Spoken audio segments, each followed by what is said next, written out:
welcome back.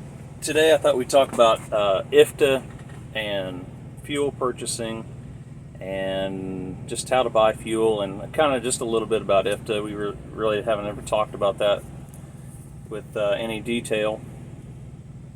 So it's kind of on my mind because right before I left home I had to file for my first quarter IFTA, and I actually got money back because sometimes you do, sometimes you don't. It all depends on where you buy your fuel, where most of your miles are ran, and that's how you're gonna, do that. Now, a lot of people think that IFTA is a mileage tax, and mileage has to do with it, but it's not a mileage tax. It's actually a consumption tax. You're not charged on how many miles you drive. You're charged on how many gallons are burned in each state. So that's why they want to know your mileage in each state, and they want to know how many gallons are purchased in each state, and what state they're purchased in, and which miles, and how many are ran in each state. And that's why it has fuel mileage on your IFTA report, because, like I said, you're being charged for how many gallons of fuel were burned in each state, not how many necessarily you ran. That's just how they that's how they need to figure out your fuel mileage. And so yeah, I was audited this year. My IFTA and IRP account was audited this year. And anyway, it's no big deal if you have your stuff together. It's no big deal. With electronics now, I had it finished in a matter of maybe an hour, and that's the long end of it. Well, anyway, I called the guy. I get a packet in the mail saying what they wanted, where it should be emailed, all that stuff. Well, he left his card with his direct line in it. I called him just to make sure everything was good. I talked to him, and after a while I said, "Hey, could you tell me why am I being audited? What threw this flag up?" And he looked it all over, and he said, "Well, it's your fuel mileage. Since it's, on the higher end of stuff, I guess they just wanted to make sure that I'm not lying about it, because the better your fuel mileage is, the less you'll pay an IFTA." And so I thought that was kind of interesting. That's the first time that's ever happened to me before, and I guess it's okay. It was a couple months ago, and I never heard anything back from him. Just kind of told him about my operation, what I do, and things like that, and I think it's fine. Like I said, I wouldn't. There's nothing I was lying about. I gave him all my. Since I'm with NASTIC, and that's Fleet One, there's a complete list of, and he wanted everything for 2021, all my fuel purchases, all my trip sheets. So now that it's a Keep Trucking or Motive, I was able to give him all my trip sheets in. He wanted it in Excel format. They could have it in Excel or a PDF. He wanted each one in Excel. Each offered that. Bada bing, bada boom. It was done in no time. So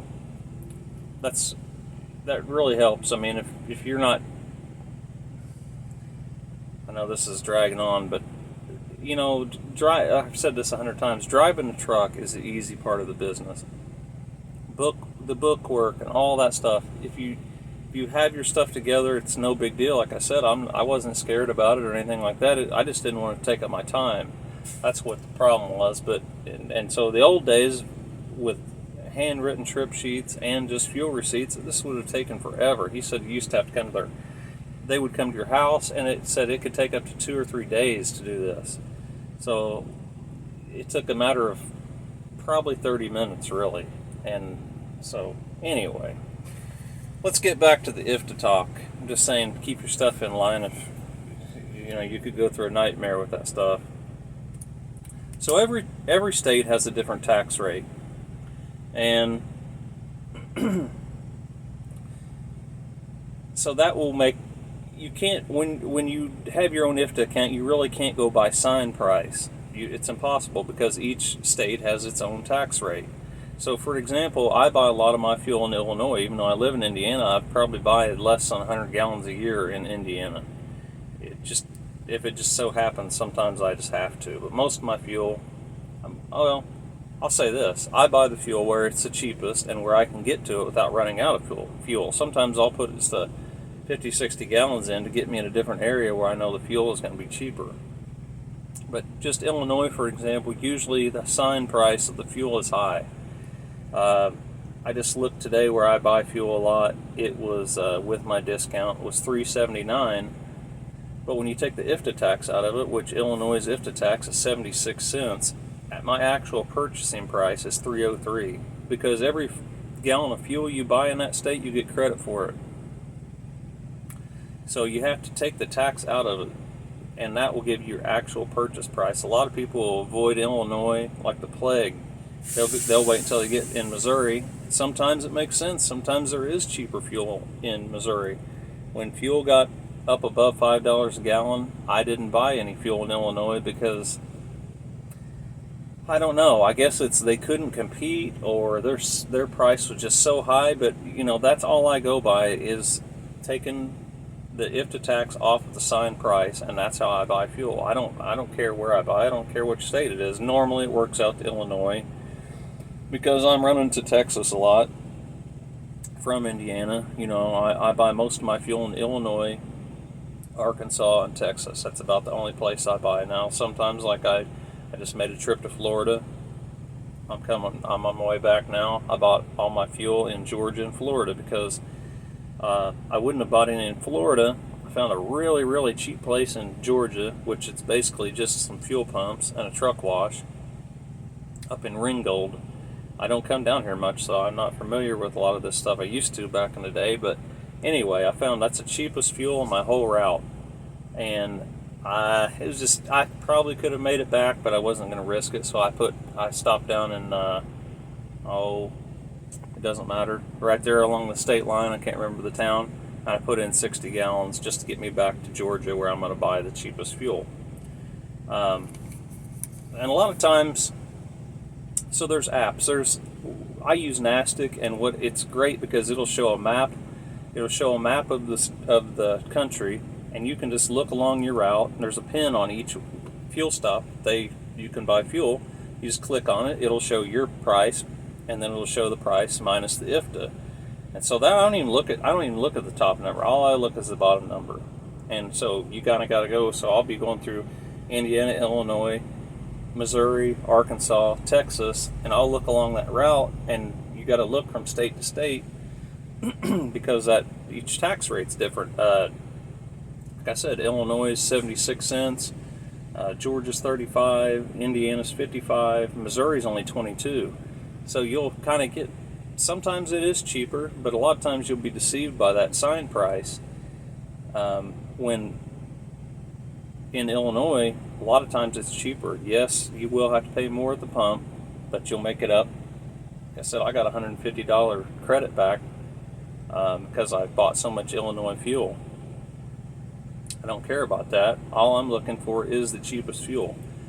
When you're looking to get your fuel costs down, I look at everything cost per mile. What goes into buying fuel, getting your fuel costs down is, number one, the price of the fuel. That's what I mentioned. I go through Nastic. There's lots of places, and get that discounted rate. That's part of your fuel equation. The other part is fuel mileage.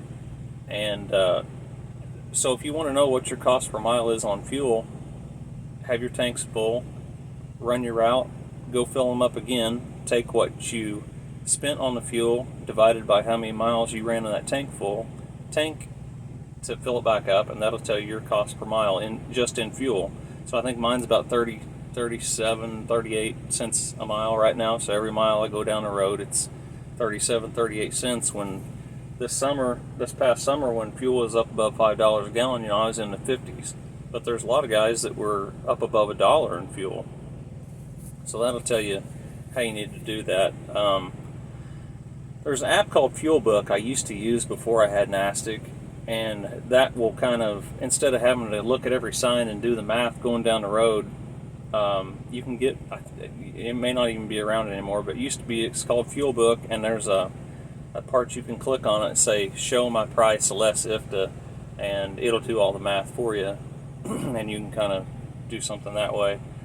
And a lot of times, states beside each other, say, Pennsylvania, I think, has the highest fuel tax, 79 cents. So you take Pennsylvania, Ohio, truck stops that are setting right on the state line. Now, to look at the price of Ohio, a lot of times it'll look like it's cheaper. And then, like I said, not every time, but a lot of times, yes, you will pay more at the pump, but the Pennsylvania fuel a lot of times will be cheaper, because Ohio is only 47 cents in tax, and as I said, PA is 79 cents. So just keep in mind that if, we're all trying, especially with the way things are going right now, everybody's gloom and doom in the trucking right now. You really got to watch out for that kind of stuff, and that's the three things: you're getting good fuel mileage, getting a good price for your fuel, and buying it in the right place. Those are the three things that contribute to your fuel cost. So I thought I'd just make a quick video about that. And I don't ever say this, but hey, if you like the video, give me a thumbs up on it. I'm not going to ask for this all the time, but I just happen to look at my analytics. Analytics is, YouTube has a thing where you can see just all of the age of the people watching your videos, how many people are subscribed, which videos do the best, this and that. Anyway, I looked at my analytics today, and that's why I thought I'd say that. I think it would help what they call the YouTube algorithm. If you do like the video, the more what do you call it, the traction or whatever. If you give it a thumbs up, that'll help it a little bit. If you would give it a thumbs up if you like the video. I forget a lot of times, but if you like this one, give it a thumbs up and subscribe. 95% of the people that watch my videos aren't subscribed, so that'd be great if you give it a subscribe, and we'll see you on the next one. Thanks.